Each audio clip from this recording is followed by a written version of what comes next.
terima kasih atas pertanyaannya, Bapak Ibu. Dari Bu Eli ya, Masyiatul Aisyah. Nah, mungkin seperti itu Bu. Ketika orang membaca buku Muhammadiyah Jawa itu persepsinya kalau umpamanya lihat gambarnya aja kan seperti gunungan gitu, terus ada lakon dan sebagainya, atau ada tentang beskap dan sebagainya. Tetapi yang saya maksudkan dengan katakanlah ini sebetulnya lebih dari itu, maknanya lebih luas, bahwa persoalan identitas kultural kayak gitu ya. Identitas kultural dari Muhammadiyah bukan persoalan itu Jawa atau Minang atau Sunda atau Madura dan sebagainya, tetapi kita adalah organisasi yang di awalnya dan pada masa sekarang pun sebagian itu adalah cukup mengapresiasi terhadap persoalan kultural, bahwa itu yang satu. Yang kedua, apresiasi kultural itu sebagai wujud daripada cara kita melakukan apa yang disebut dengan formation of identity, identitas kita ketika berhadapan dengan dunia yang global itu.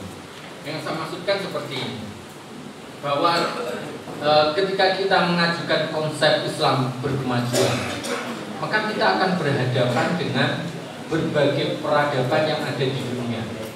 Peradaban itu bisa berasal dari Asia Timur yang seperti Korea dan Jepang, bisa berangkat dari Asia Selatan semisal India, Hollywood dan sebagainya, bisa berangkat dari Eropa, bisa berangkat dari Amerika misalnya pop culture, dan juga misalnya Hollywood dan sebagainya. Nah, pertanyaannya adalah ketika kita bersiap berdialog dengan berbagai peradaban global itu, apa peran yang kita lakukan? Apa yang kita dialogkan? Apa yang kita tawarkan kepada mereka di dalam konteks global tersebut kayak gitu? Peradaban apa yang kita jadikan sebagai alternatif daripada misalnya K-pop, J-pop, Hollywood dan sebagainya. Jadi ketika saya mengangkat tentang Muhammadiyah Jawa, ya salah satu karakter daripada Muhammadiyah yang pernah ada di Muhammadiyah itu adalah kejawaan, dan yang sekarang mungkin keindonesiaan. Itu yang saya maksudkan maknanya lebih luas. Dan itu yang menjadi, kalau umpamanya kita memiliki akar kultural yang kokoh, maka kita baru bersiap untuk berkemajuan di dalam konteks global. Kalau kita tidak pernah berdiri memiliki akar budaya, memiliki basis kultural, memiliki identitas untuk berhadapan dengan kultur yang lain, maka yang kita lakukan adalah hanya mengadopsi, gitu kan? Hanya mengadopsi. Jadi ini adalah upaya yang secara pribadi saya lakukan untuk misalnya membangkitkan tentang semangat membangun sebuah kultur yang ada di Muhammadiyah, dan kultur itu bisa berangkat yang tadi saya sebutkan, misalnya Muhammadiyah itu merata di seluruh Indonesia, salah satu elemennya adalah Jawa, dan kemudian kita membangun sebuah kultur yang merupakan kombinasi dari Jawa, Padang dan sebagainya. Jadi pada prinsipnya itu adalah bahwa semoga katakanlah buku ini memiliki kontribusi di dalam upaya pembentukan karakter dan identitas daripada Muhammadiyah dalam kaitannya dengan promosi kita untuk memperkenalkan Islam yang berkemajuan di tengah, bukan hanya bersaing dengan NU atau Islam Nusantara, tetapi di tengah peradaban yang global tersebut kayak gitu. Apa yang akan kita jual, apa yang kita promosikan, apa yang kita jadikan alternatif, apa yang kita bangun, apa yang kita sharing dan sebagainya. Nah, pertanyaan selanjutnya dari Bu Eli misalnya, apakah kemudian tidak Muhammadiyah berkemajuan itu bertentangan dengan Muhammadiyah Jawa? Dan sepertinya ini sangat partikular dan sebagainya kayak gitu. Salah satu teori misalnya dalam globalisasi itu akan disebutkan seperti ini. The more globalized we are, the more we are aware with our local identity. Kita melihat misalnya, semakin kita itu global, semakin kita itu mencari siapa kita itu, apa identitas kita. Dan semakin kita global, kadang-kadang politik identitas itu di di dalam masyarakat itu semakin kuat. Coba kita hitung. Ketika dunia menjadi semakin global, jumlah negara dalam PBB itu bukan berkurang. Meskipun ada Uni Eropa, ada ASEAN, tetapi jumlah negara di Eropa itu berkembang terus berpisah-pisah hanya karena perbedaan bahasa. Misalnya seperti Flemish. Terus kemudian ketika kita di era global yang mestinya kita menjadi aware, menjadi sadar bahwa kita itu mestinya hidup dengan masyarakat yang beragam, justru di tengah globalitas itu politik lokalitas itu menjadi kuat. Pemimpin daerah harus berasal dari daerah, tidak boleh orang dari luar. Terus kemudian daerah tertentu, misalnya Papua adalah daerah Kristen, Aceh adalah daerah Islam, orang yang berbeda kelompok tidak boleh. Situbondo misalnya menyebut dirinya bukan hanya kota santri, tapi kota solawat nariyah. Ini sangat NU sekali kan, sangat bukan hanya NU tapi sangat spesifik. Ini di tengah global, dunia yang global. Artinya apa? Ketika semakin global itu kadang-kala kita semakin bertanya dengan jati diri kita. Kalau umpamanya kita tidak memiliki identitas yang kuat, kita akan menjadi semakin terumbang-ambing. Inilah yang kemudian upaya katakanlah Islam berkemajuan dan sebagainya. Itu apa yang menjadi fondasi, menjadi filosofi, menjadi dasar-dasar atau tembok-tembok batu-bata dari bangunan Islam berkemajuan tersebut. Nah, harapan saya diantaranya adalah berbagai kultur di Indonesia yang kemudian diperas intisari yang positifnya itu yang kemudian menjadi bangunan daripada Islam berkemajuan. Jadi bukan sebagai sesuatu yang dipertentangkan, bukan sesuatu yang dihadapkan, tetapi sebagai sesuatu yang komplementer, saling melengkapi. Termasuk unsur dari, ya kita tidak bisa menolak bahwa Muhammadiyah itu ada unsur atau elemen dari Wahabi. Apa yang kita sebut sebagai elemen dari Wahabi di Muhammadiyah?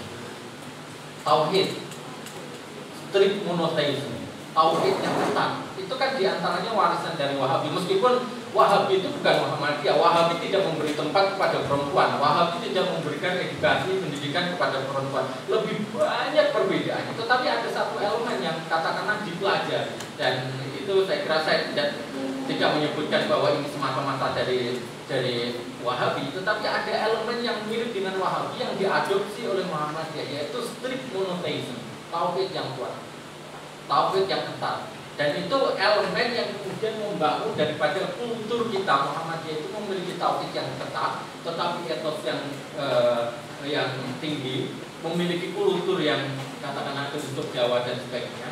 Dan ada elemen daripada Barat juga dan sebagainya. Ini kalau umpamanya kita katakan bangun, ini kan bagian daripada karakter yang unik, yang distinktif, yang menjadi bagian daripada kekuatan kita ketika berhadapan dengan peradaban global. Ada filtering, ada scrutinizing kayak gitu ya, ada upaya untuk menseleksi dan sebagainya. Itulah yang kenapa saya menyebutkan bahwa Muhammadiyah Jawa itu tidak bisa dianggap sebagai antitesis atau perlawanan dengan Muhammadiyah berkemajuan. Justru elemen-elemen keindonesiaan itu yang menjadi bangunan kepada Islam berkemajuan kayak gitu. Nah, terus kemudian yang dikatakan, tanyakan Pak Zainal, Pak Jenderal itu tentang inner dan outer culture. Ya memang ini susah dipisahkan. Yang dilakukan oleh Muhammadiyah selama ini, dan juga kalau kita berbicara dengan globalisasi, itu tidak bisa kita tentang. Yang bisa dilakukan itu adalah memberikan makna. Dan itu yang dilakukan oleh Muhammadiyah di Keraton Yogyakarta. Meskipun tidak semua orang mengatakan sepenuhnya berhasil, tetapi kita tidak bisa membayangkan arahnya seperti apa kalau tidak ada Muhammadiyah, atau di dalam masyarakat gitu ya. Yang bisa kita lakukan itu bukan kemudian itu biayanya, kosnya. Saya kira memberangus yang katakanlah kultur yang memiliki elemen itu lebih besar daripada baik penentangan dari masyarakat, baik kemudian membangun kultur baru, itu lebih besar daripada kita memberikan makna daripada kultur yang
Pak Zainal tadi tentang media sosial dan apakah ditinggalkan. Karakter dari globalisasi itu atau di globalisasi itu didorong terjadi intensitas yang cepat. Itu diantaranya kan revolusi di dalam teknologi komunikasi, teknologi transportasi dan sebagainya. Dan perubahan itu mungkin kita tidak bisa membayangkan seperti apa dalam 5 tahun atau 10 tahun yang akan datang. Misalnya kalau Ibu Bapak melihat film Lamis yang baru di HBO itu ya, yang jadi ini bukan sebuah khayalan semata yang namanya cyborg, manusia setengah mesin itu adalah etnis baru yang akan hidup pada masa yang akan datang. Dan sekarang itu ada saya akan masuk di dalam IT, Akademi Ilmu Pengetahuan Indonesia, dan banyak teman saya yang kerjanya itu di molecular biology maksud saya. Dan mereka itu persoalannya itu adalah bukan mungkin atau tidak mungkin, itu semua mungkin. Persoalannya itu adalah etika. Ada yang sekarang dikembangkan itu human genome editing. Jadi manusia itu sebelum lahir itu sudah bisa diedit, elemen-elemen yang katakanlah buruk dan sebagainya itu sudah bisa dihilangkan, dan nanti ketika lahir itu seperti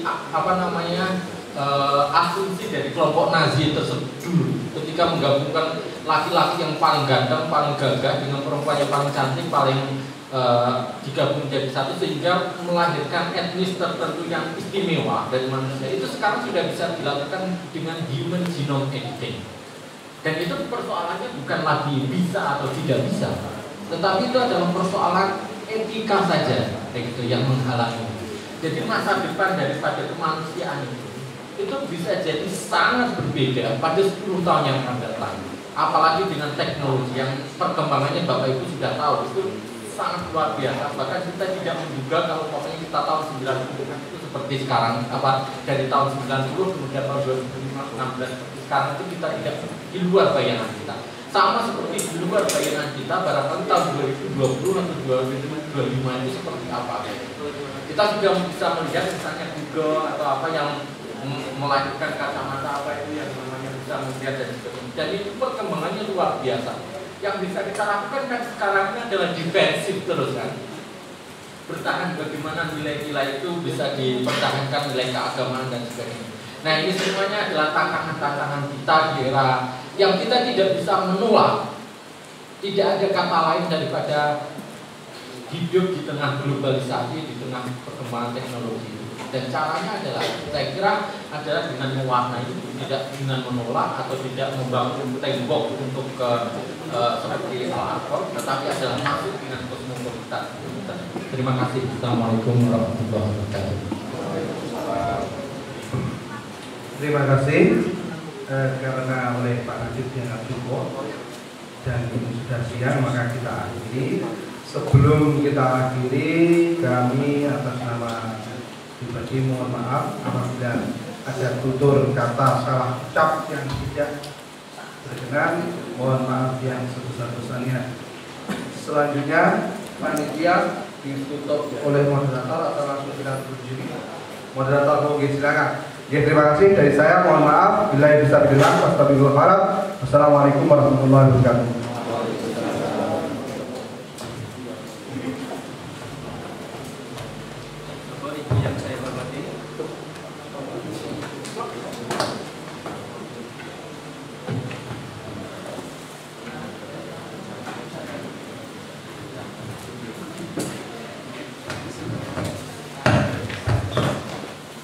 Bapak Ibu hadirin yang saya hormati, demikianlah sudah kita lewati bedah buku dari diskusi Muhammadiyah Jawa. Semoga bisa menambah pengetahuan kita, wawasan kita, dan bisa mengetahui tentang siapa jadi diri kita di Muhammadiyah. Saya atas nama moderator mohon maaf bila ada kesalahan, sekaligus kalau ada tutur kata yang salah. Akhir kata, billahi fisabilil haq fastabiqul khairah. Wassalamualaikum warahmatullahi wabarakatuh. kita tutup dengan bacaan kafaratul majlis.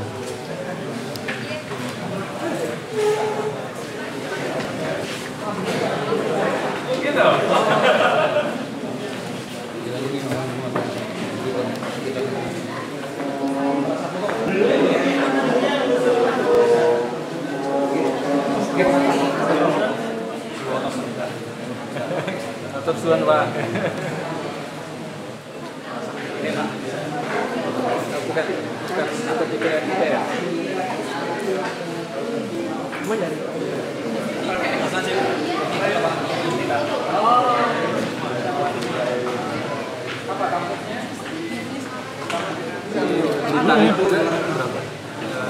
Butuh.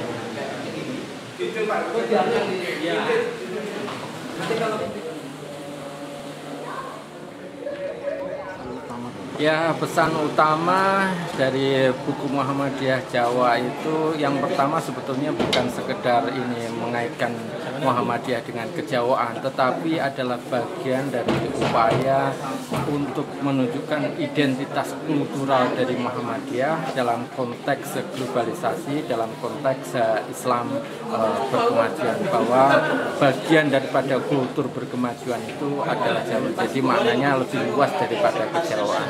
Yang kedua adalah pesan daripada ini adalah kalau dulu Muhammadiyah itu bisa dikatakan sebagai Islam, representasi Islam versi Jawa yang paling otentik, dan kita sekarang adalah Islam versi Indonesia yang paling otentik karena kita memiliki penyebaran yang paling merata seluruh Indonesia dengan kultur yang beragam sebagai bagian daripada kultur Nusantara, kultur Indonesia. Terima kasih.